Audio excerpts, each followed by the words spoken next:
nggih Pak niki Pak.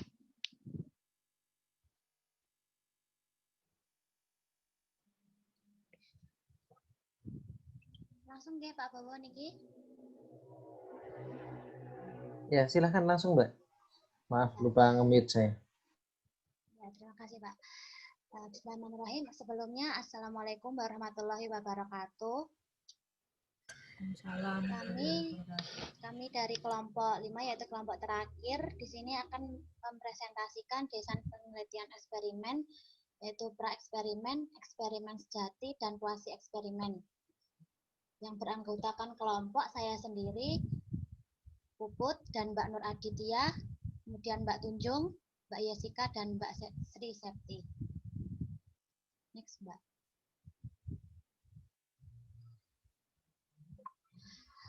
Untuk yang pertama yaitu klasifikasi desain penelitian eksperimen. Diklasifikasikan menurut jumlah variabel independen ada dua, yaitu yang pertama desain variabel tunggal dan desain faktorial. Desain variabel tunggal yaitu desain yang melibatkan satu variabel independen atau yang disebut juga variabel bebas.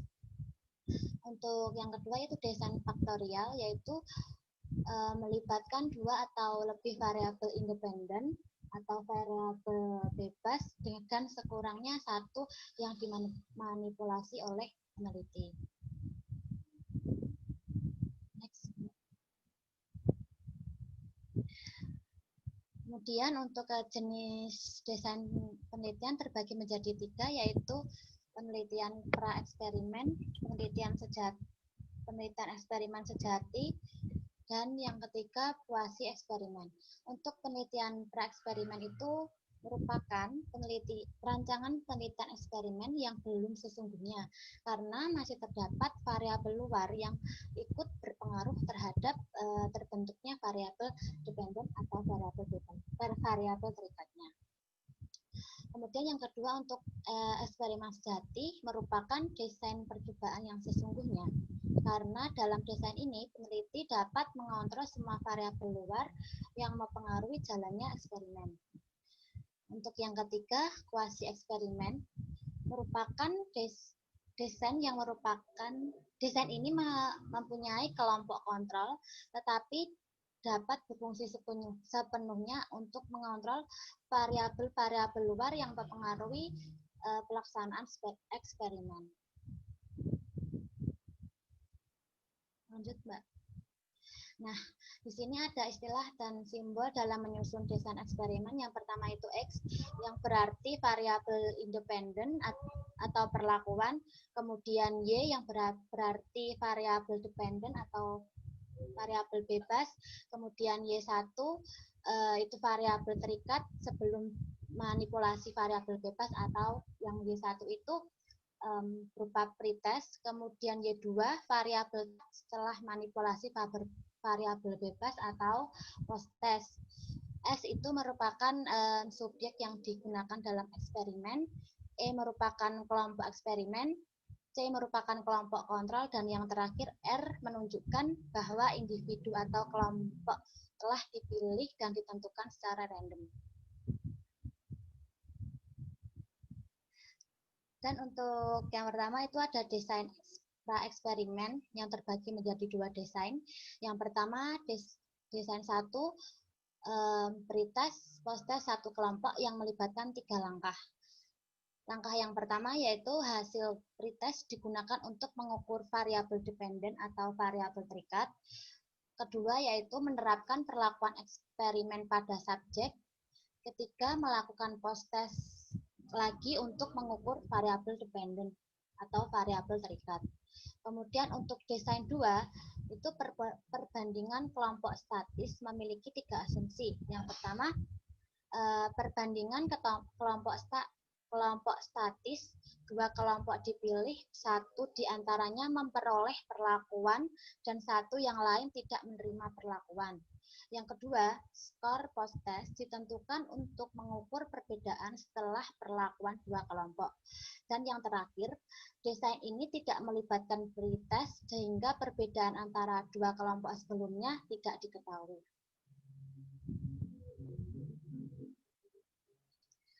Untuk true experimental design akan dijelaskan sama Mbak Nur Aditya. Silakan Mbak Nur Aditya. Baik, melanjutkan dari yang telah dijelaskan oleh Puput, yaitu pra-eksperimen. Kemudian desain yang selanjutnya adalah desain eksperimen sejati atau true experimental design.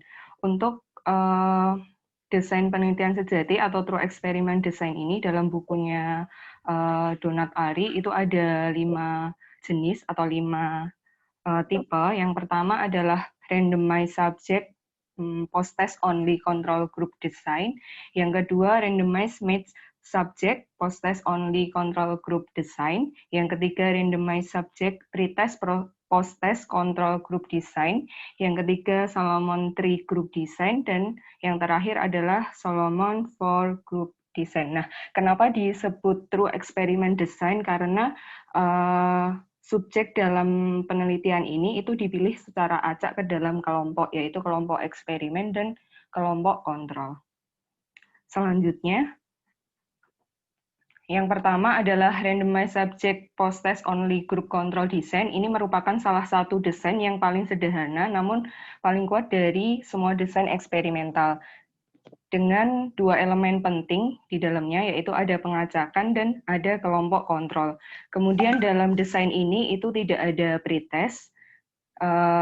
Dalam desain ini subjeknya dipilih secara acak, hanya kelompok eksperimen yang diberi perlakuan, sedangkan kelompok kontrolnya itu tidak diberi perlakuan.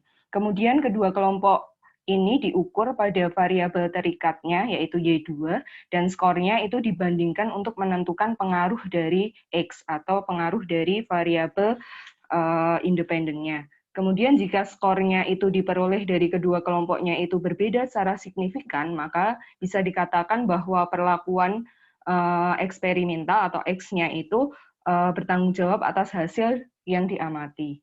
Nah, selanjutnya ini adalah gambaran dari desain randomized subject post-test only group design.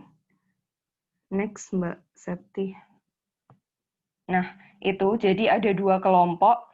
Yang E itu adalah kelompok eksperimen, yang C itu adalah kelompok kontrol. Kemudian yang eksperimen ini diberikan perlakuan, kemudian yang kelompok kontrol ini tidak diberikan perlakuan. Kemudian keduanya di akhir penelitian itu diberikan post-test dengan Y2 itu. Nah, keuntungan dari desain ini itu adalah adanya pengacaan. Nah, pengacaan ini akan menyebabkan terjadinya kesetaraan secara statistik.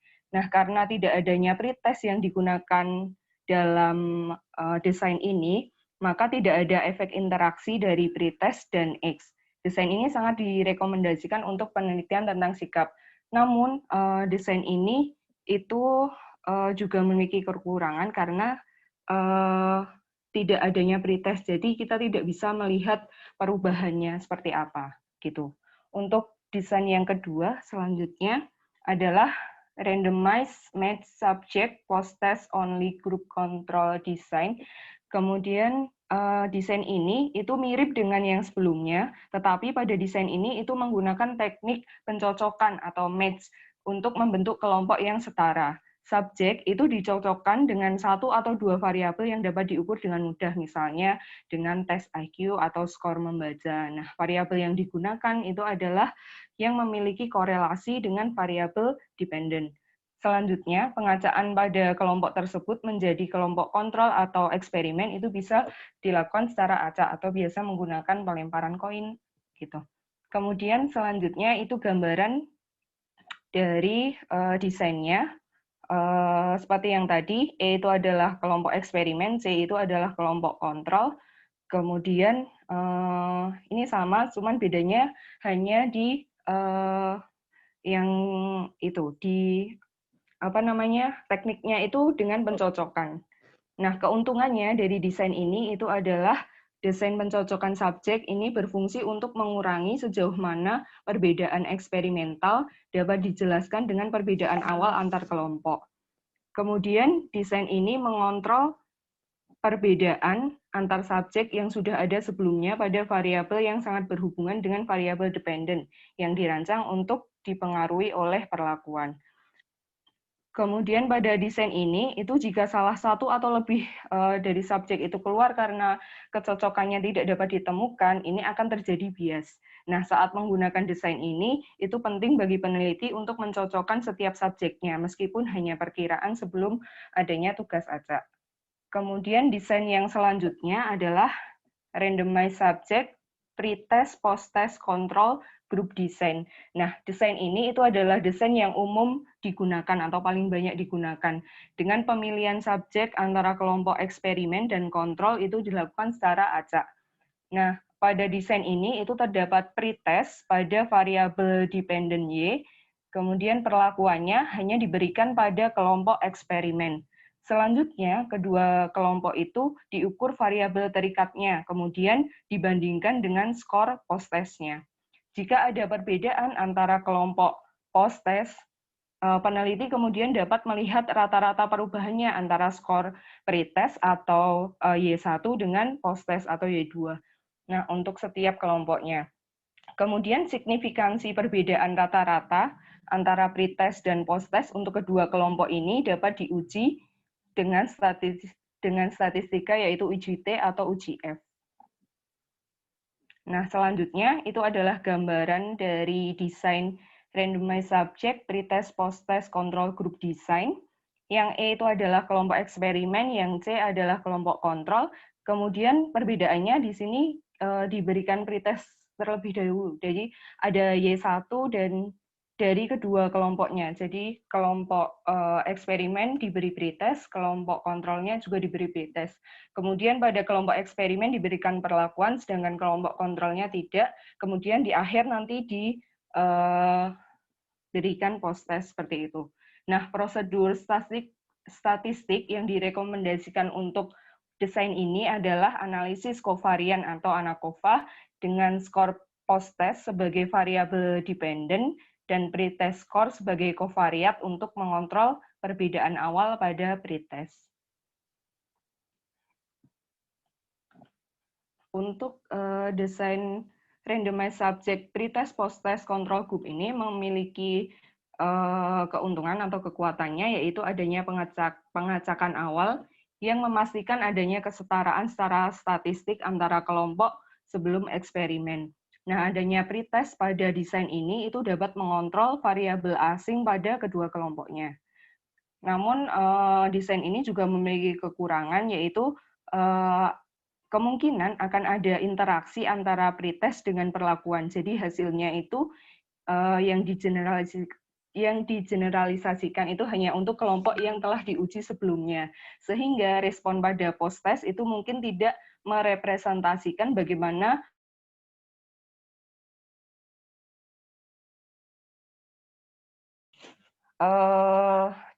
desain yang selanjutnya adalah Solomon Tree Group Design. Nah, jadi perbedaannya kalau yang sebelumnya itu hanya terdapat satu kelompok kontrol, kalau yang di desain ini itu ada dua kelompok kontrol.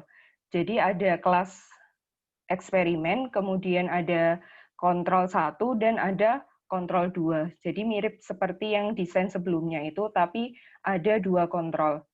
Nah, untuk desainnya itu bisa dilihat dari gambarnya itu. Jadi untuk kelas eksperimen dan kelas kontrol 1 itu diberikan pretest, kemudian kelas eksperimen diberikan perlakuan, dan akhirnya nanti diukur lewat post-testnya. Sedangkan untuk yang kontrol kedua, ini tidak diberikan pretest, namun diberikan perlakuan dan diukur di akhir siklusnya seperti itu. Nah, keuntungan dari desain ini adalah adanya kelompok kontrol yang kedua atau C2. Desain ini dapat mengatasi kesulitan dalam desain yang sebelumnya atau desain 5, yaitu adanya efek interaktif dari pretest dan perlakuan eksperimental. Jadi nilai post-test dari ketiga kelompok ini kemudian akan dibandingkan untuk menilai efek dari interaksinya. Untuk desain yang selanjutnya, yaitu Solomon for Group Design. Kalau yang sebelumnya Tree Group Design itu ada dua kelompok kontrol, kalau yang ini itu ada 3 kelompok kontrol. Nah, bisa dilihat teman-teman dari gambarnya itu. Jadi untuk yang kelompok eksperimen itu diberikan post-test, diberikan perlakuan, kemudian diukur post-testnya. Kalau yang untuk kelompok kontrol 1 itu diberikan pretest, tidak diberikan perlakuan, kemudian diukur post-test. Untuk yang kontrol kedua itu tidak diberikan pretest, kemudian diberikan perlakuan dan diukur di akhirnya. Dan untuk yang kontrol yang ketiga, itu tidak diberikan pretest maupun perlakuan, tapi diukur post-testnya, seperti itu. Jadi desain Solomon dengan 4 kelompok ini memberikan kontrol yang lebih ketat dengan memperluas desain yang sebelumnya untuk memasukkan satu kelompok kontrol lagi yang tidak menerima pretest maupun perlakuan. Selanjutnya, nah, desain Solomon for Group Design ini tadi melibatkan 2 eksperimen, yang satu itu dengan pretest dan satu tanpa pretest. Jika hasil dari 2 percobaan ini diterima, seperti yang ditunjukkan sebelumnya, itu berarti peneliti dapat memiliki keyakinan atau kepercayaan yang lebih besar terhadap temuannya. Tapi juga memiliki kelemahan, yaitu peneliti mengalami kesulitan dalam melaksanakannya karena akan lebih banyak waktu, kemudian usaha yang diperlukan untuk melakukan 2 percobaan secara bersamaan. Nah, ini membutuhkan subjek yang lebih banyak juga. Jadi akan terdapat kesulitan-kesulitan dalam analisis statistiknya juga karena ada 2 percobaan seperti itu. Nah, untuk analisisnya, ini menurut Campbell dan Stanley tahun 1966 itu peneliti itu bekerja dengan skor post-test dalam analisis desain varian 2 arah. Jadi pretestnya itu dianggap sebagai variabel independen kedua bersama dengan X atau perlakuan. Nah, rancangannya itu ada yang seperti di gambar yang bisa teman-teman lihat.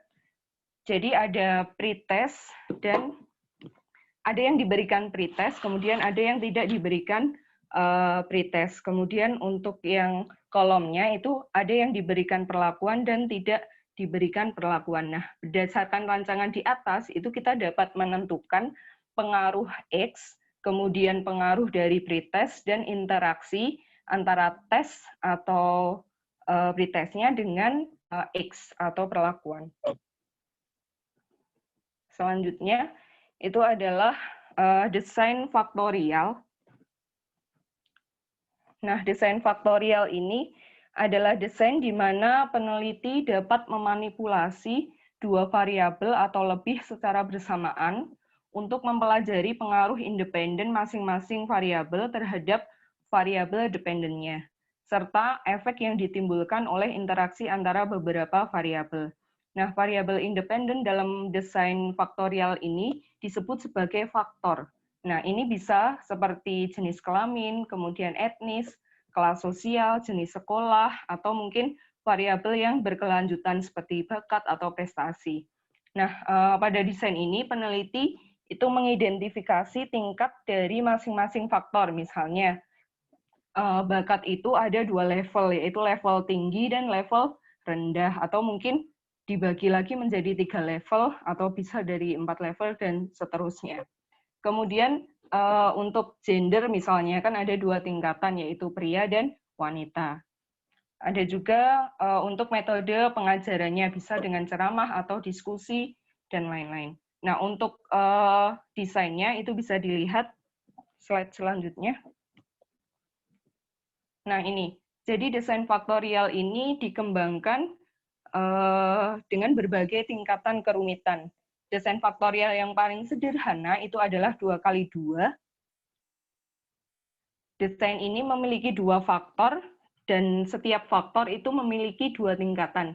Jadi yang X ini kan ada level 1 dan level 2. Kemudian variabel ini yang X2, kemudian yang variabel X1-nya itu ada 2 juga, yaitu treatment A dan treatment B. Contohnya itu bisa dilihat di slide setelahnya. Nah, pada tabel 11.1 itu merupakan contoh dari desain faktorial.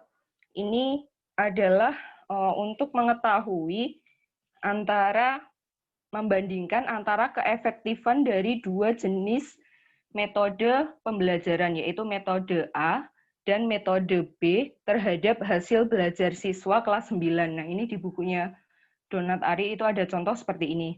Nah, dari hasil penelitiannya itu diperoleh ini, jadi ada X2-nya itu ada 2 level, yaitu high dan low, jadi ada kelas tinggi dan kelas rendahnya. Kemudian metodenya itu ada metode A dan metode B. Keduanya itu diukur, kemudian diperoleh rata-rata di level bakat yang diperoleh rata-rata 74 ini, dan di level bakat yang rendah itu diperoleh rata-rata 62 ini. Nah, kemudian untuk setiap metodenya, untuk metode A itu diperoleh rata-rata 67,5, dan untuk metode B ini diperoleh rata-rata 68,5. Nah, dari sini kemudian kita bisa membuat grafiknya, itu ada yang di sebelah kiri itu. Nah, kemarin kita juga sudah belajar statistika dengan Prof. Sis-nya. Kalau berarti ini ada perpotongan, nah ini berarti ada interaksi antara metode pembelajaran dengan tingkat bakatnya siswa itu. Nah, ini kan berpotongan itu ya, garis B dengan garis A. Nah, itu berarti ada interaksi antara metode pembelajaran dengan tingkat bakat siswa. Nah, untuk yang selanjutnya, slide selanjutnya, itu juga sama. Jadi, untuk mengukur atau melihat keefektifan dari metode A dan metode B pada level siswa yang high dan low. Nah, tapi perbedaannya adalah dari gambar yang sebelumnya.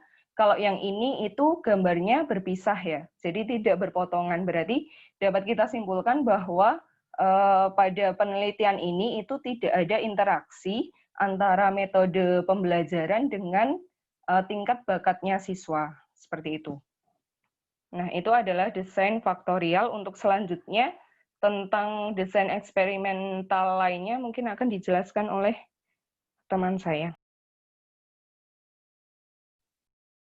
Ya, terima kasih Mbak Nur. Selanjutnya, saya akan menjelaskan tentang desain eksperimental lainnya. Next, Mbak. Desain eksperimental menggunakan setidaknya 2 kelompok subjek, salah satunya terkena perlakuan atau variabel bebas. Kemudian, pentingnya desain ini membandingkan kelompok subjek yang terpisah untuk menentukan pengaruh perlakuan. Ketika variabel independen dimanipulasi dengan cara ini disebut desain antar subjek. Kemudian misalnya, seorang peneliti yang membandingkan skor prestasi membaca untuk siswa yang diajar dengan satu metode dengan skor untuk kelompok siswa yang setara yang diajar dengan metode berbeda menggunakan desain antar mata pelajaran. Jenis desain yang diamati oleh peneliti setiap individu dalam semua perlakuan yang berbeda disebut dalam subjek rancangan. Disebut juga desain pengukuran berulang karena penelitian mengulangi pengukuran dari individu yang sama dalam kondisi perlakuan yang berbeda. Selanjutnya, untuk desain kuasi eksperimental. Desain eksperimental semu, desain kuasi eksperimental. Eksperimental semu desain mirip dengan eksperimental acak yang melibatkan manipulasi variabel independen, tetapi berbeda dalam subjek yang tidak secara acak. Kemudian, desain kuasi eksperimental tidak memberikan kontrol penuh. Sangat penting bagi peneliti untuk menyadari ancaman terhadap validitas internal dan eksternal, mempertimbangkan faktor-faktor di dalam penafsiran. Selanjutnya, untuk desain 9 itu ada grup kontrol tidak acak. Desain pretest post-test.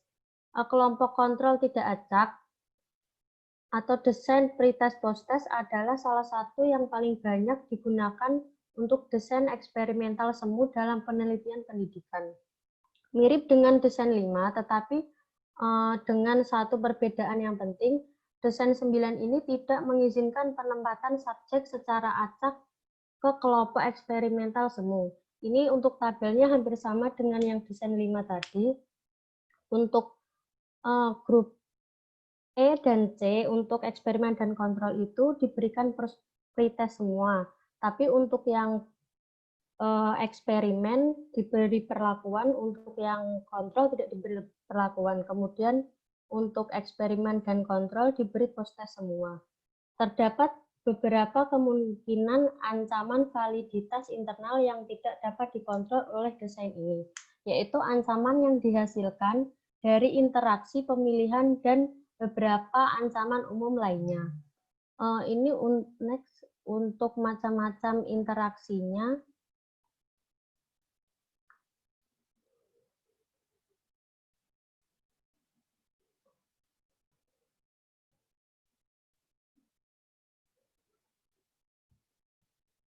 Mbak Seti keluar ya?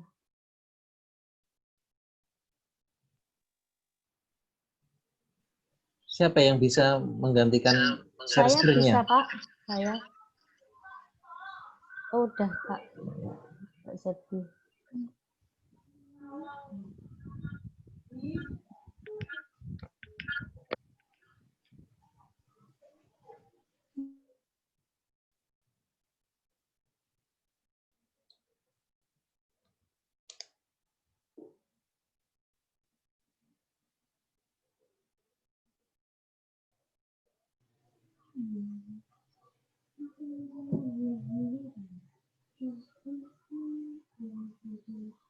Setelah desain 9, Mbak.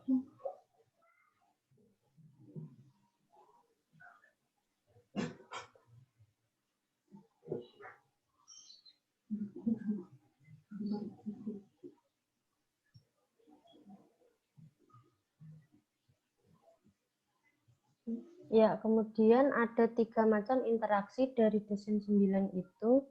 Yang pertama, interaksi seleksi dan pematangan. Masalah muncul ketika kedua kelompok berbeda. Seleksi interaksi pematangan bisa menjadi masalah yang sangat sulit bagi relawan dibandingkan dengan non-relawan. Misalnya, Anda menawarkan program peningkatan bacaan setelah sekolah bagi mereka yang menginginkan. Bacaan pretest berarti tidak ada perbedaan antara mereka yang menjadi sukarelawan untuk program setelah sekolah dan sebaliknya. Kemudian untuk interaksi seleksi dan regresi, menggambarkan kelompok yang digunakan dalam penelitian dari populasi yang memiliki cara berbeda. Meskipun kelompok tersebut setara dalam pretest, regresi akan terjadi jika rata-rata kelompok eksperimen 75 pada pretest adalah di bawah rata-rata populasi induknya. Kelompok eksperimental telah menghasilkan lebih banyak kemajuan selama masa studi daripada kelompok kontrol. Untuk interaksi seleksi dan instrumentasi, kelompok kontrol tidak diacak. Desain pretest dan post-test adalah pilihan kedua yang baik ketika subjek secara acak kelompok tidak dimungkinkan. Kemudian jika rata-rata kelompok terlihat berbeda sebelum perlakuan, kelompok kontrol tidak ada yang lebih baik dari desain pra-eksperimental yang tidak memiliki kelompok kontrol sama sekali. Desain 9 dapat diperluas untuk mengerjakan lebih dari 2 kelompok.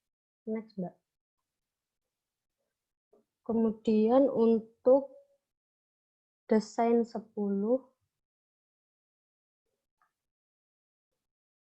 desain 10 yang diimbangi. Sebuah desain yang diimbangi, desain lain yang dapat dilakukan dengan kelas utuh kelompok, memutar kelompok dengan interval selama percobaan.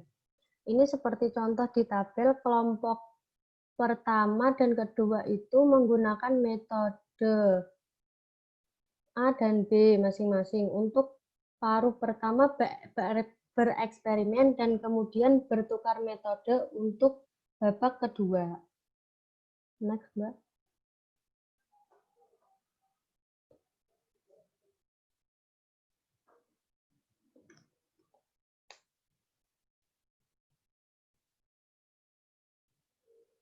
Next, Mbak.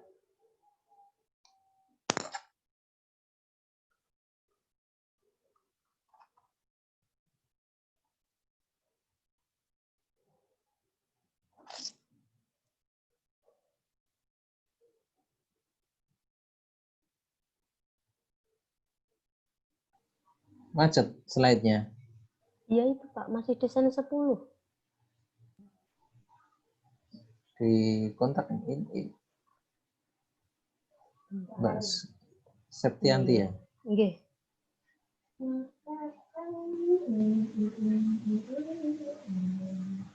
Nggih, Pak. Suaranya di saya hilang-hilang. Bentar.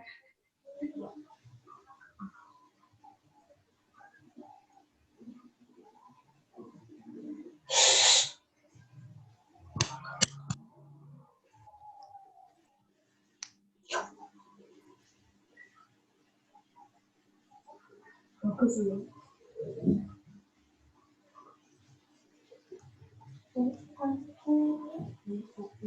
Bisa nggak saya? Belum bisa? Coba ganti yang share Saya screen. juga bisa Pak, saya share screen. Ganti tunjuk aja. Ya, Iya. di stop dulu, stop Oh, screen. nggih. Stop share dulu. Ya. Iya.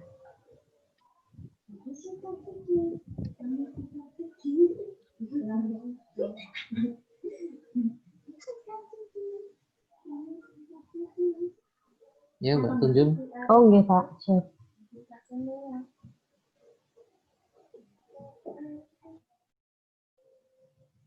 Apakah sudah terlihat Pak? Sudah. Sudah, Mbak. ya.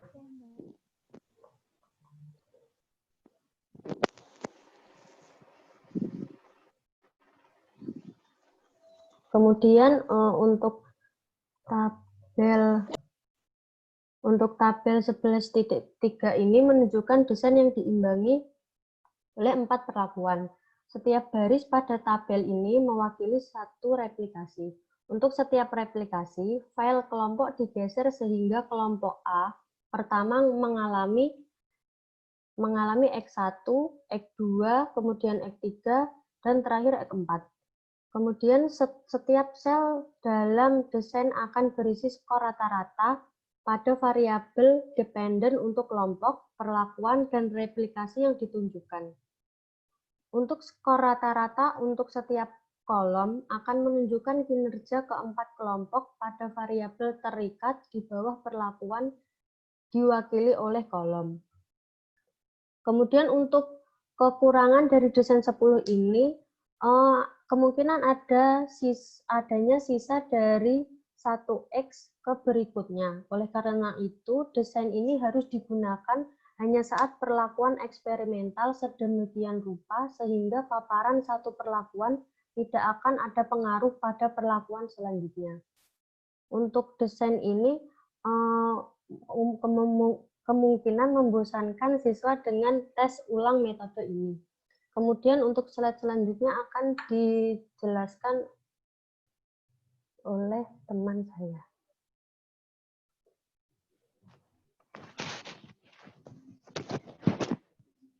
Ya, baik.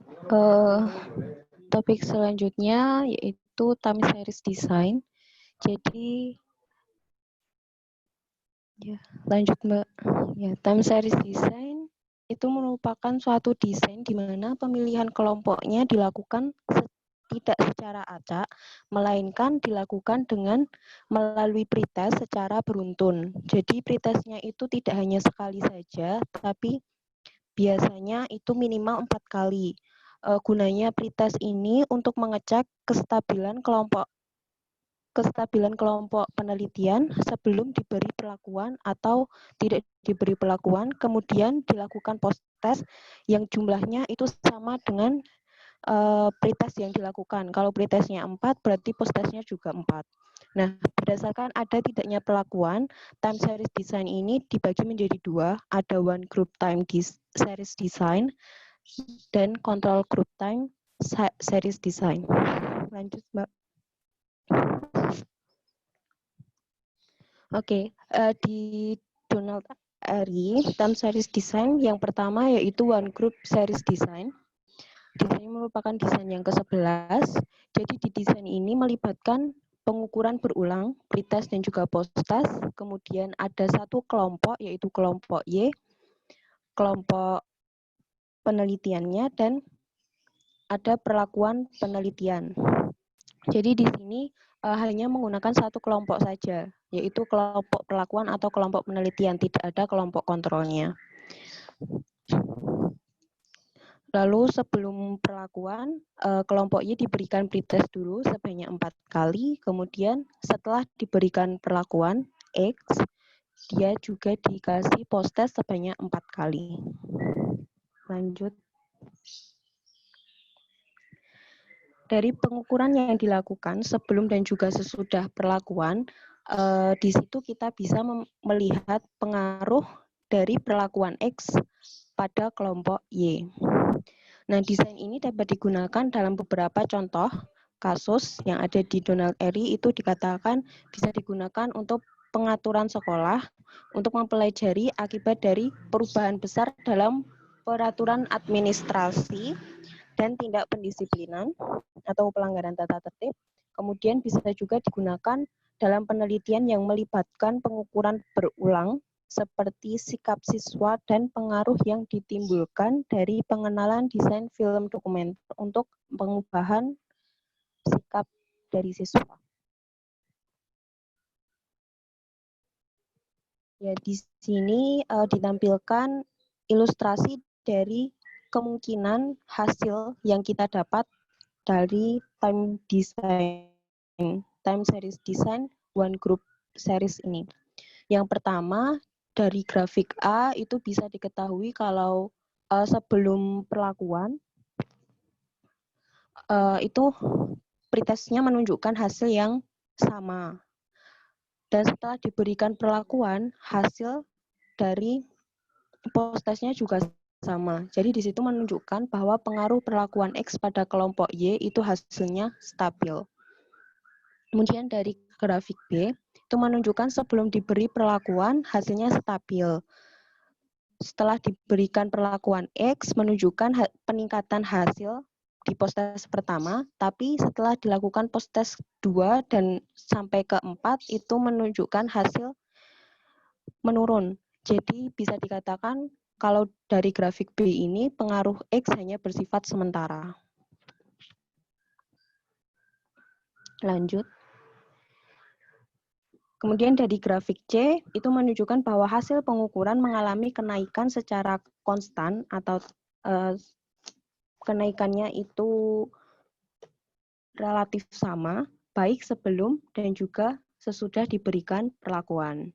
Untuk grafik D menunjukkan hasil yang tidak stabil dan menunjukkan adanya kemungkinan kalau di penelitian itu ada faktor lain yang berpengaruh.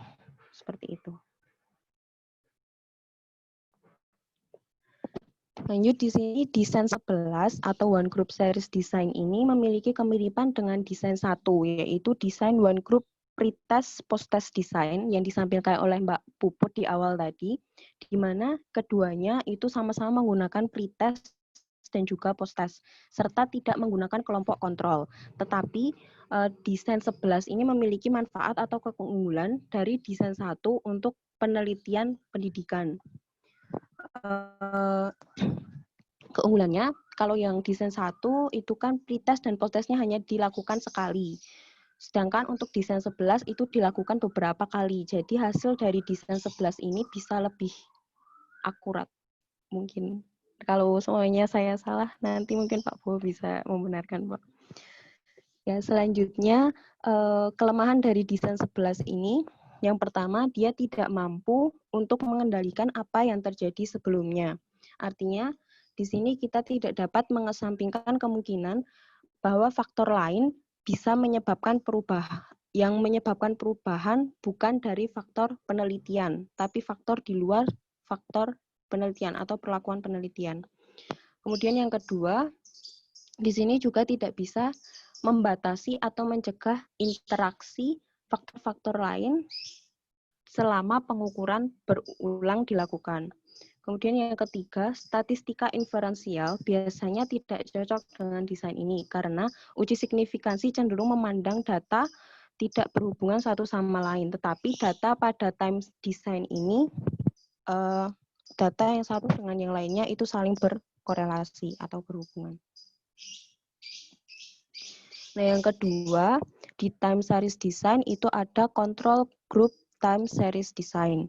Desain ini merupakan pengembangan dari desain 11 dengan menambahkan kelompok kontrol.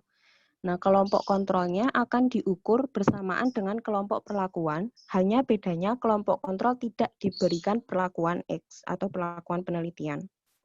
Desain ini juga memiliki kelemahan yang sama dengan desain 11, yaitu tidak dapat mengontrol yang terjadi sebelumnya sebagai variabel asing atau variabel di luar variabel penelitian. Kemudian kelompok kontrol bisa menyediakan perbandingan yang diperlukan oleh peneliti.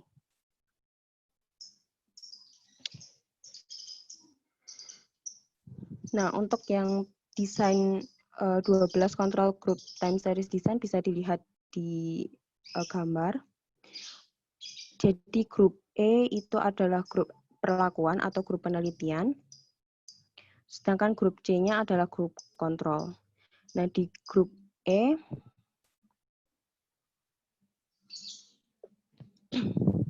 apabila grup E menunjukkan peningkatan dari pengukuran Y4 ke Y5, berarti itu post-test pertama dan juga post-test kedua. Dan apabila grup kontrol itu tidak menunjukkan peningkatan, maka artinya peningkatan tersebut disebabkan oleh pengaruh perlakuan X, bukan dari faktor di luar variabel penelitian. Jadi yang berpengaruh di sini adalah faktor penelitiannya atau perlakuan penelitiannya. Kalau hasilnya menunjukkan peningkatan di post-test pertama ke post-test kedua. Ya, lanjut, Mbak. Selanjutnya, masalah validitas pada penelitian eksperimental. Jadi di Donald Ari halaman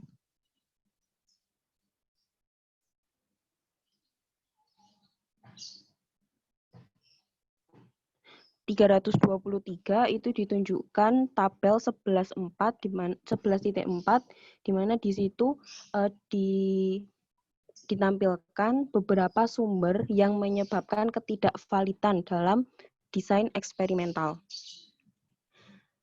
Nah, di slide itu saya rangkum untuk yang one group time design sama control group time design. Dari sekian banyak sumber ketidakvalidan yang berpengaruh atau yang mungkin menjadi sumber ketidakvalidan dalam desain one group time design itu adalah hal yang terjadi sebelumnya, kemudian bisa jadi instrumen, dan juga dari faktor subjek penelitian, dan juga faktor penelitinya sendiri. Untuk yang di control group time design, itu yang mungkin menjadi sumber ketidakvalidan itu adalah subjeknya dan juga peneliti, sama faktor pencampuran atau manipulasi di sini berarti. Nah, untuk yang di buku Donald Ari, untuk yang lainnya, yang di desain 1 itu ada banyak yang mungkin menjadi sumber dari ketidakvalidan, yaitu diantaranya ada apa yang sudah terjadi di sebelumnya, kemudian kematangan, maturation, kemudian pretestnya, bisa juga instrumennya, statistical regression-nya, kemudian dari interaksi perlakuan dari subjek dan juga dari penelitinya. Untuk yang desain 2, itu yang mungkin menjadi pengaruh adalah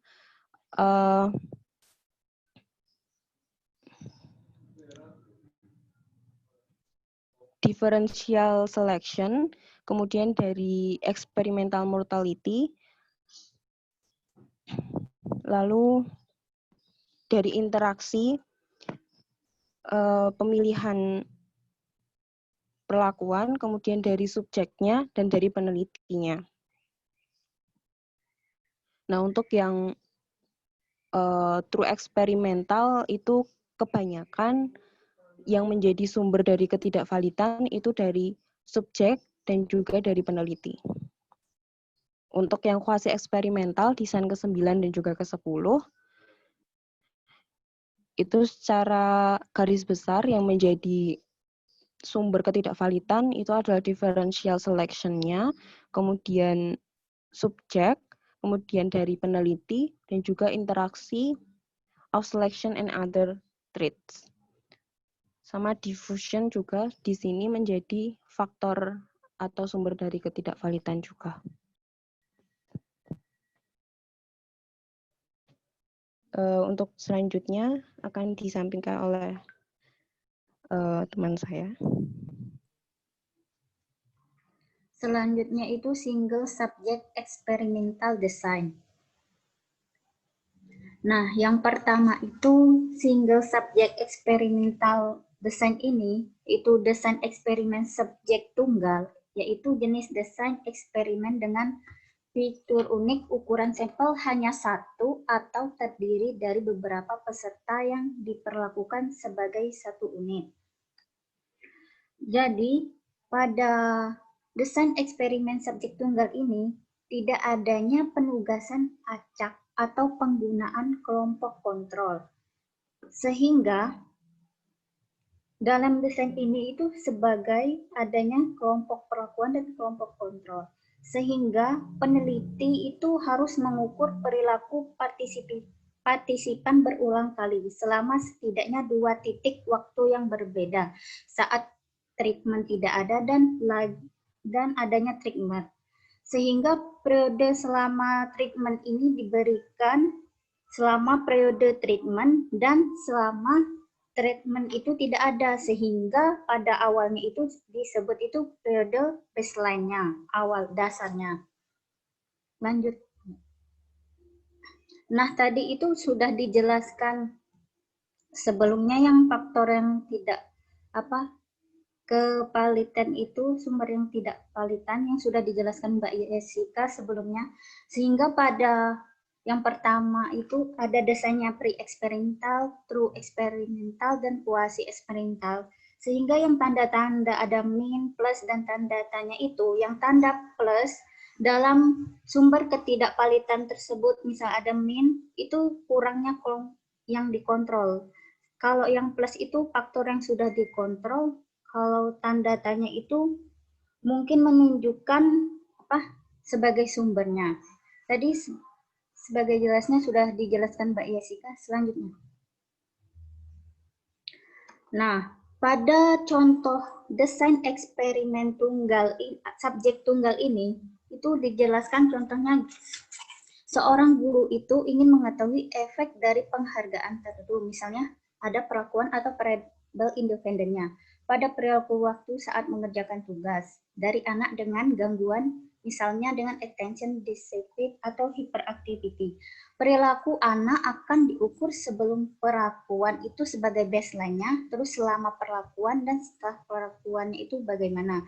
Setelah itu, data untuk periode selama baseline itu akan menjadi data kelompok kontrolnya dan akan dibandingkan dengan data selama memperoleh perlakuan dan setelah masa perlakuannya. Sehingga dalam studi kasus Pratt dan pengamatan Piaget itu terhadap setiap anak adalah contoh penting. Meskipun studi dan eksperimen subjek tunggal ini sama-sama mempelajari individu dalam eksperimen subjek tunggal, peneliti itu sengaja memanipulasi satu atau lebih variabel independennya, sedangkan dalam studi kasus pengamat mempelajari interaksi subjek dengan peristiwa terjadi secara alami. Sehingga desain kasus tunggal ini sangat berguna misalnya dalam aplikasi klinis di mana fokusnya itu adalah pada nilai terapeutik dari intervensi untuk klien.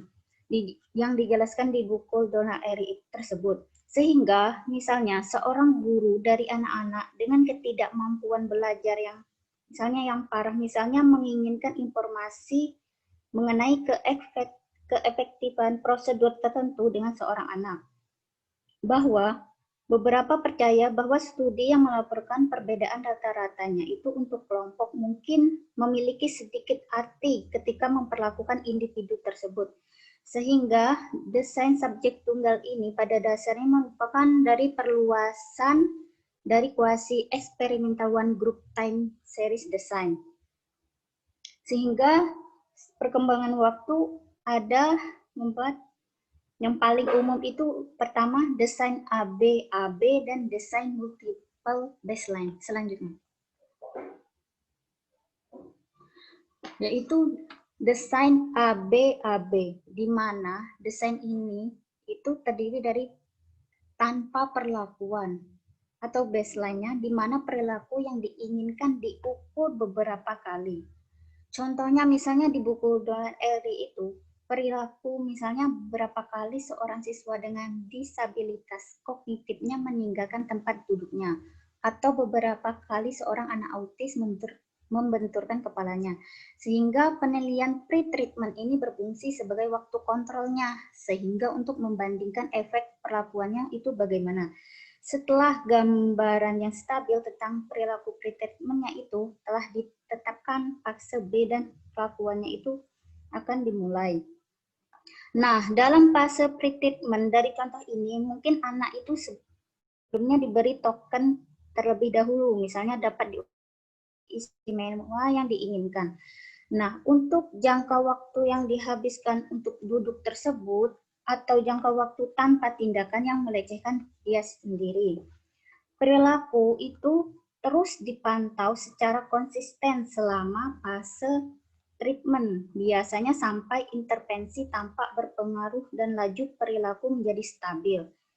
Nah, untuk kontrol dari contoh ini itu kontrol eksperimentalnya itu lebih lanjut di fase A kedua selanjutnya, sehingga biasanya merupakan penarikan treatment, tetapi dalam beberapa kasus pada fase A keduanya itu sebenarnya merupakan pembalikan treatmentnya sendiri, sehingga memperkuat perilaku yang tidak sesuai dengan respon yang diinginkan. Sehingga, lanjut Mbak. Nah, yang lebih jelasnya itu pada tabel di sini itu mencontohkan anak yang berusia 8 tahun mempunyai cacat perkembangannya. Nah, itu bernama CART. Di buku tersebut itu menjelaskan bahwa CART ini itu selama membutuhkan waktu hingga 2 jam untuk berpakaian di pagi hari. Aktivitasnya selama itu untuk ketika dia mandi. Nah, dalam sekali selama seminggu, pengukuran yang pertama itu, baseline yang A itu, CART itu berpakaian hanya dalam 4 menit, jadi orang tuanya dia mampu berpakaian sendiri dalam waktu yang wajar. Nah, ada juga yang kedua itu selama fase treatment yang B. Setiap pagi, pakaian CART itu diletakkan di kamar mandi. Dia dibangunkan dan kemudian ada setel waktunya selama 10 menit. Nah, dalam fase B ini, CART itu mendapatkan stiker merah untuk ditempelkan pada tabel di pintunya. Jika dia bisa mendandani dirinya sendiri sebelum pengatur waktu yang berdering. Kalau dia bisa, hari itu dia memenuhi kriteria tersebut, maka dia boleh hak untuk menonton TV di malam itu. Nah, jika dia tidak bisa menyelesaikan dalam waktu 10 menit itu, maka CART itu akan diabaikan.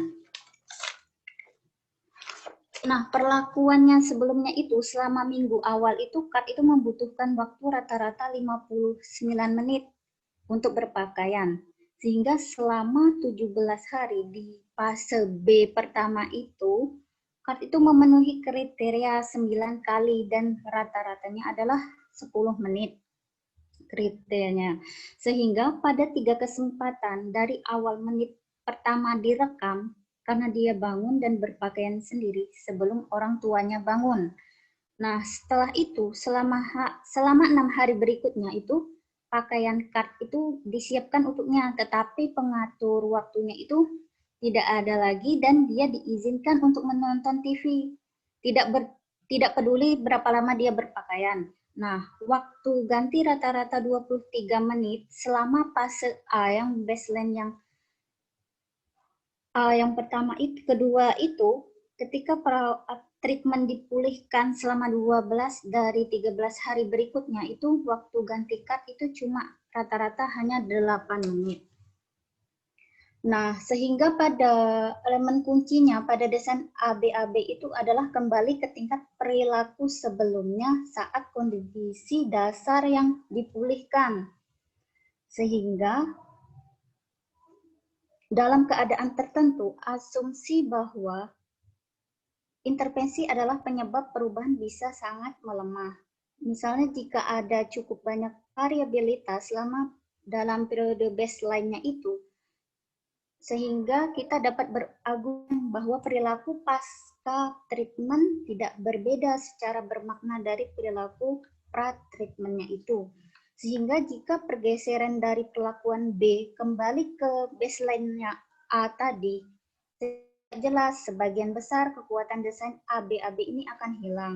Sehingga baseline yang kedua ini seringkali tidak menunjukkan perilaku yang ekstrem yang sama seperti yang pertama, dan dalam beberapa kasus tidak ada pengembalian ke tingkat sebelumnya, sehingga beberapa kasus atau faktor lain seperti riwayat sebelumnya itu dapat menyebabkan efek yang diamati pada desain ABAB ini. Selanjutnya, Mbak. Nah, sehingga pada desain ABAB sebelumnya itu di buku Donald itu menyebutkan bahwa bukti treatment itu menyebabkan adanya penurunan. Nah, karena masalah potensial dengan desain ABAB ini, desain multi baseline ini akan dikembangkan. Itu pertama desain baseline.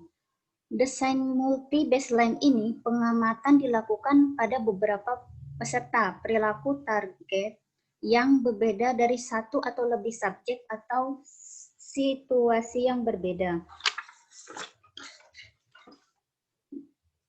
Dalam desain multi baseline ini terdapat 3 desain dasar. Yang pertama itu multi baseline across participant design, yang kedua multiple baseline across behavior design-nya, dan 3 multiple baseline across settingan design. Nah, dalam multi baseline across participant design ini, intervensinya itu yang sama diterapkan pada perilaku yang serupa dengan individu yang sama. Sehingga misalnya, contohnya itu misalnya peneliti itu dapat mencatat berapa kali seorang siswa berbicara di kelas tanpa izin, beberapa kali seorang siswa keluar dari tempat duduknya tanpa izin, dan berapa kali seorang siswa memukul anak lain. Sehingga pada dalam desain multi-base yang pertama ini, intervensi yang seperti contoh tersebut. Yang kedua, multiple baseline across behavior design-nya. Dalam desain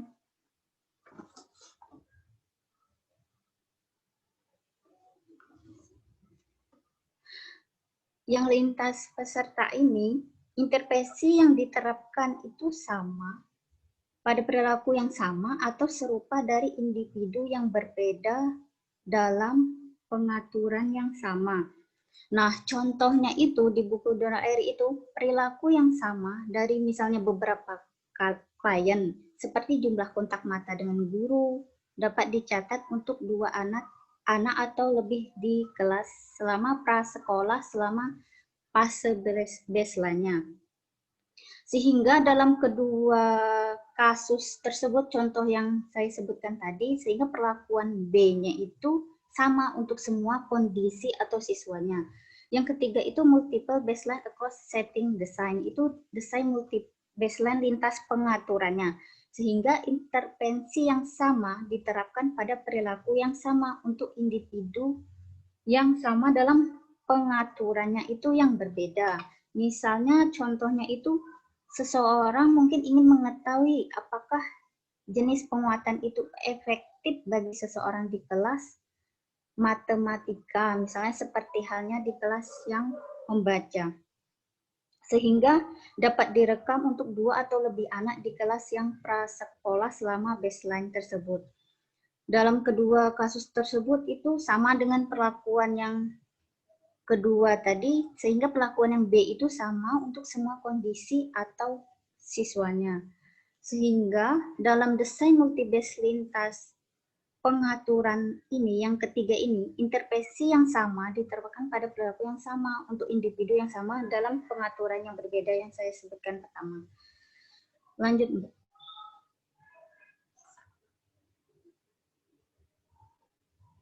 Nah, jadi kontrol eksperimen dalam beberapa hasil dasar memulainya perlakuan pada titik waktu yang berbeda untuk setiap perilaku dan atau yang terlibat daripada kembali ke awal.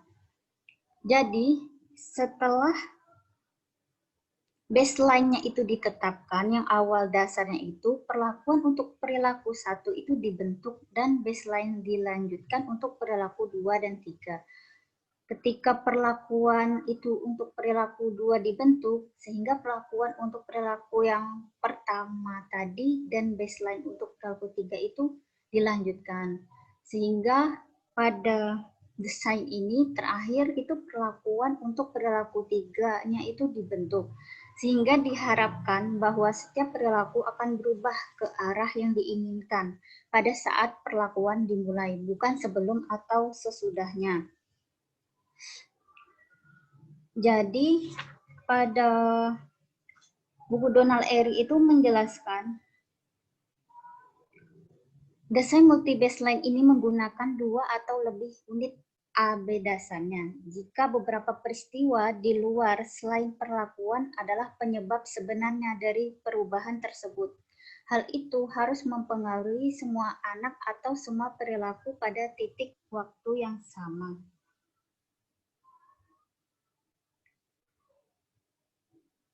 Nah, sebelumnya itu saya menjelaskan yang dari masih multiple baseline tadi, bahwa salah satu asumsi dari desain ini itu bahwa perlakuan mempengaruhi perilaku yang berbeda secara spesifik, memperkuat satu perilaku. Misalnya tadi contoh menyelesaikan soal aritmatika, tidak diharapkan meningkatkan respon lain. Misalnya kecepatan membacanya, sehingga perilaku atau situasi harus independen, tidak berkorelasi. Untuk studi multi-baseline ini untuk menunjukkan efek yang dapat ditafsirkan. Pada kenyataannya, kemandirian perilaku mungkin sulit dicapai, sehingga mengubah satu perilaku dapat mempengaruhi perilaku yang ditargetkan lainnya. Nah, itu dijelaskan lagi bahwa beberapa peneliti dari Land, Little, Reading, Rhodes, sama Philip dan Wells di tahun 2007 itu menggunakan desain multiple baseline ini untuk menyelidiki keefektifan intervensi membaca yang diterapkan guru pada perilaku 7 siswa kelas 1. 3 perempuan dan 4 laki-laki, sehingga itu mempunyai gangguan emosi atau perilaku dan kesulitan membacanya. Sehingga pada para peserta berada di 2 ruang kelas ini di sekolah dasar yang pedesaan. Sehingga peneliti mengukur kemampuan membaca dan perilaku 2 kali seminggu selama periode dasarnya itu dalam 10 minggu. Dan sekali seminggu selama pasca intervensinya. Intervensi tersebut menggunakan itu PALS, Peer Assisted Learning, di mana peserta dipasangkan dengan siswa pilihan guru yang memiliki kemampuan membaca di atas rata-rata. Nah, sehingga pada desain multi-baseline ini pasangan yang tetap bersama selama seluruh fase intervensi mengerjakan adanya suara, misalnya permainan kecepatan kata, membaca dengan keras, dan membaca pasangan. Hasil yang diukur adalah decoding kepasihan membaca lisan dan keterlibatan akademis. Sehingga pada contoh ini menghasilkan mengungkapkan peningkatan dalam pengaruh membaca lisan relatif terhadap dasar untuk semua siswa. Sehingga disertai dengan penurunan variabilitas keterlibatan akademik untuk 4 siswa tersebut. Lanjut. Nah, itu comparison of single subject and group design, itu perbandingan satu subjek dan grup desain lainnya. Yang pertama itu dalam eksperimen subjek tunggal dan grup, tujuan eksperimen adalah untuk menetapkan sejelas mungkin hubungan antara manipulasi variabel independennya dan pengaruhnya terhadap variabel dependennya. Sehingga efek perlakuan antar kelompok dapat dinilai relatif terhadap efek variabilitas antar subjek dengan menggunakan uji statistik yang sesuai. Seterusnya itu eksperimen mengontrol jumlah waktu di mana fase baseline dan fase perlakuan itu berlaku, dan panjang jangka waktu dalam baseline itu dapat diperpanjang hingga perilakunya itu stabil. Lanjut. Nah, untuk desain eksperimental subjek tunggal itu melewati satu sumber kesalahan desain kelompok, yaitu pada variabilitas antar subjeknya. Yang pertama itu tadi desain ABAB itu melibatkan replikasi tunggal yang menggunakan subjek yang sama. Nah, jika desain multibase itu mereplikasi lebih dari satu perlakuan, sehingga penelitian subjek tunggal yang dirancang dapat memenuhi kriteria validitas yang internal. Sudah, terima kasih.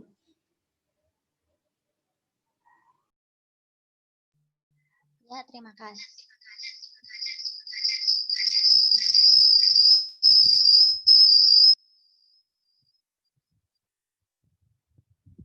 Ya, silakan barangkali ada yang mau ditanyakan. Sudah selesai nih ya berarti ya presentasinya. Sampun, Pak. Ya, silakan ada yang mau ditanyakan. Izin bertanya kelompok. Ya, silakan Mbak Roisyah ya. Iya, Pak. Ya, saya mau bertanya, jadi misal saya tuh ingin melakukan suatu eksperimen yang menguji pengaruh model pembelajaran gitu ya Mbak ya. Ini tadi cara membedakan penelitian saya itu masuk ke eksperimen sejati dengan kuasi eksperimen itu apa ya? Jadi soalnya kan di tabel yang post test only design itu hampir sama ya. Jadi ada 2 kelompok ya, salah satunya diberi perlakuan kemudian dilakukan post test. Cuman apakah yang perbedaannya itu hanya di bagian pemilihan sampel yang acak atau tidak acak tadi atau bagaimana?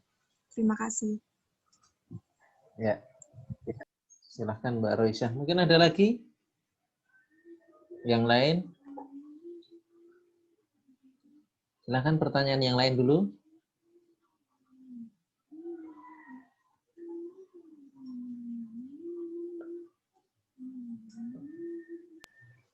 Sama dengan Mbak Roisyah, Pak.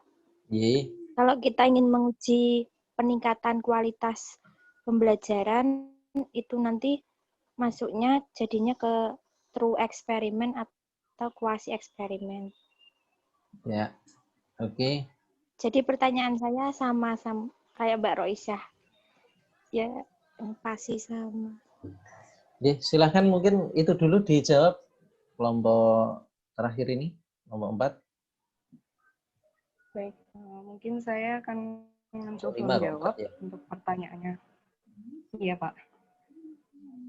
Mau mencoba menjawab pertanyaannya terkait dengan kalau misal kita mau menguji pengaruh suatu model pembelajaran atau strategi pembelajaran itu pakainya yang true eksperimen atau kuasi eksperimen, gitu nggih pertanyaannya.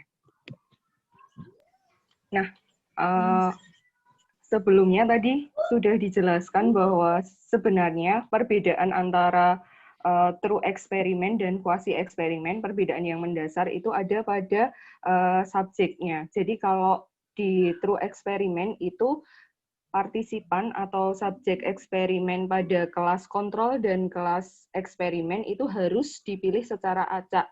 Jadi tidak ada bias dalam pemilihan partisipannya atau subjeknya. Namun pada kuasi eksperimen itu partisipan atau subjek penelitiannya itu pada kelas kontrol dan eksperimen itu tidak dipilih secara acak. Jadi misal kita mau pakai 4 kelas dalam satu sekolah, maka peneliti hanya cukup memilih 2 kelas sebagai kelas kontrol dan 2 kelas sebagai eksperimen atau 1 kelas kontrol, 1 kelas eksperimen. Seperti itu. Jadi kalau menurut saya itu masuknya di kuasi eksperimen. Karena kalau di true eksperimen ini sebenarnya ideal untuk dilakukan dalam penelitian, namun pada bidang seperti sosial humaniora itu true eksperimen ini sepertinya sulit dilakukan karena ada beberapa faktor luar yang tidak bisa dikendalikan oleh peneliti. Jadi kan subjeknya kalau kita kan berarti siswa ya atau manusia. Nah ini kan ada banyak faktor yang kita nggak bisa kendaliin dari siswanya itu. Jadi menurut saya itu masuknya di kuasi eksperimen. Seperti itu mungkin nanti bisa ditambahkan sama teman yang lain atau mungkin di Ya, silakan yang lain. Barangkali ada yang mau ditambahkan keterangan yang sudah disampaikan. Atau ada feedback mungkin dari Mbak Roisyah. Iya, Mbak. Berarti kalau yang true eksperimen tadi, semisal subjeknya itu dipilih secara acak ya, semisal 2 kelompok itu, berarti kalau hasil pretest di awalnya itu 2 kelompok itu udah beda, apakah masih bisa dilanjutkan, Mbak? Berarti kalau pretestnya aja udah beda, berarti setelah pelakuan maupun kontrol, post-testnya pasti juga beda gitu loh, Mbak. Berarti ada bias di situ.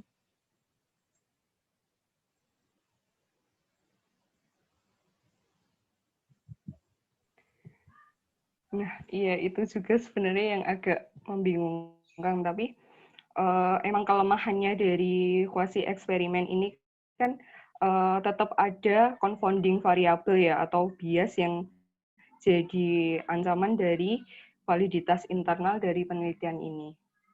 Gitu Mbak Roisyah.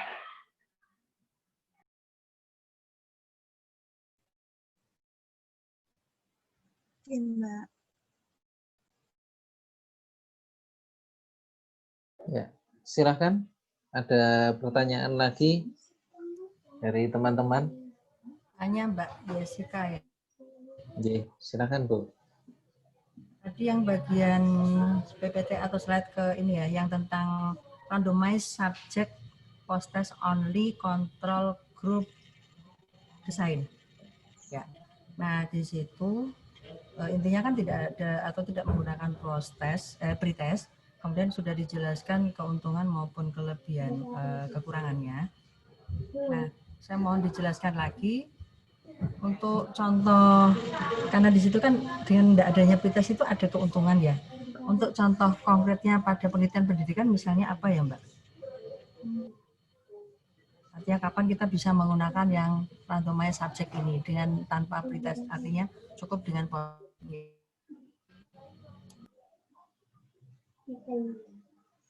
Ya, silakan. Ada lagi pertanyaan?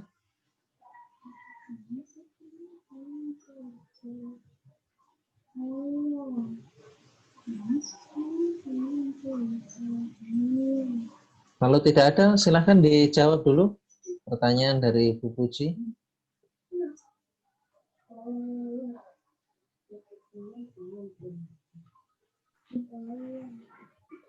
Mungkin kalau yang khusus yang post-test only itu bisa tentang apa sikap gitu ya Bu ya, tentang penelitian sikap. Kalau penelitian sikap misalnya katakanlah apa ya, istilahnya respon atau keterlibatan siswa, keaktifan siswa misalnya ya, sikap dari segi keaktifan siswa atau motivasi siswa dalam mengikuti satu pembelajaran.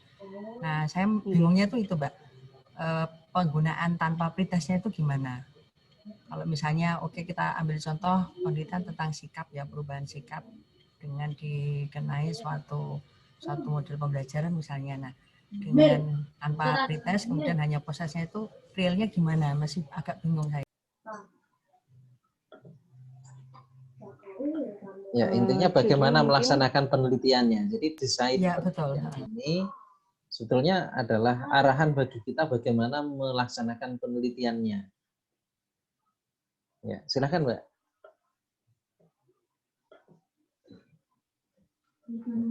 Iya, kalau di buku dijelaskan untuk yang implementasi dalam pendidikannya ya. Ini bisa dikoreksi kalau misal salah. Tadi misal contohnya tentang keterlibatan siswa. Nah, ini kan di desain 3. Nah, kan ada 2 kelompok, ada kelompok eksperimen dan ada kelompok kontrol. Nah, untuk yang kelompok eksperimennya itu mungkin kita bisa menambahkan inovasi dari pembelajaran yang kita, misal dengan blended learning atau seperti apa gitu. Nah, bukan blended learning, kemudian kita ukur bagaimana keterlibatan siswa selama mengikuti pembelajaran blended learning itu. Nah, itu kita kan masih dapat hasilnya ya, Bu. Nah, untuk yang kelas kontrolnya, nah itu dengan metode yang biasa atau biasa guru itu mengajarnya seperti apa. Jadi bukan dengan blended learning itu. Atau mungkin misalnya kalau yang dengan perlakuan itu inquiry dengan satu strategi apa gitu, kemudian yang kontrolnya ini hanya inquiry saja. Nah, itu nanti hasil post-testnya itu seperti apa, kemudian kita bandingkan. Berarti kalau misal nanti hasilnya itu signifikan pada yang blended learning atau yang inquiry ditambah dengan satu strategi apa, nah itu berarti mungkin bisa dijadikan solusi atau dijadikan sebuah klaim bahwa dengan penambahan strategi dalam inquiry itu bisa meningkatkan keterlibatan siswa. Seperti itu. Mungkin Pak Bowo bisa meluruskan. Paham Mbak. Mungkin nanti Pak Bowo bisa menambahkan juga ya. Ini sama seperti yang sering saya lakukan di penelitian tindakan kelas ya Pak. Saya sudah beberapa kali melakukan. Itu memang untuk sikap. Memang saya tidak melakukan pretest, memang tidak. Jadi hanya melakukan observasi setelah sebuah model yang kita mau teliti itu diterapkan, kemudian diamati sikap siswa ataupun dilakukan post-test untuk sikapnya. Nah, yang saya tanyakan lagi adalah langkah seperti ini apakah memang sudah betul, artinya bisa kita terapkan dengan alasan memang sikap ataupun mungkin ada variabel lain yang memang nggak mungkin untuk dilakukan pretest. Nah, itu aja untuk kelanjutan diskusinya. Semoga aja langkahnya udah benar ya. Artinya saya juga sering melakukan seperti ini. Cuma nggak tahu kalau itu model randomized subject itu belum kenal. Oke, terima kasih.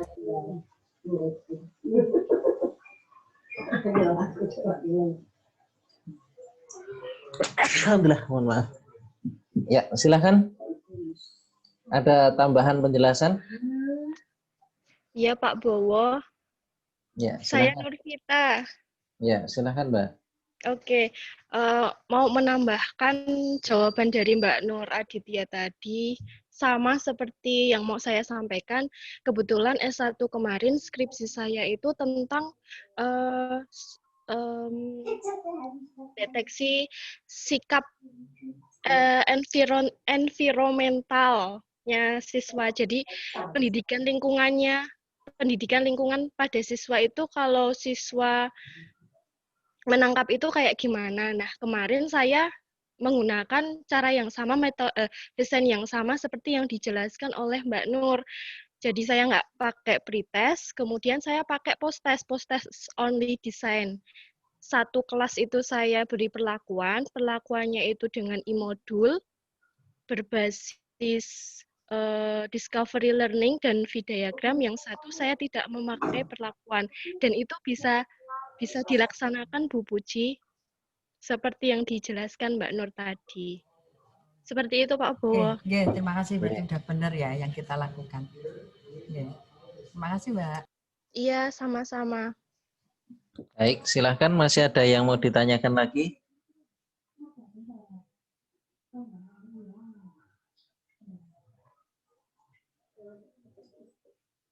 Sudah tidak ada?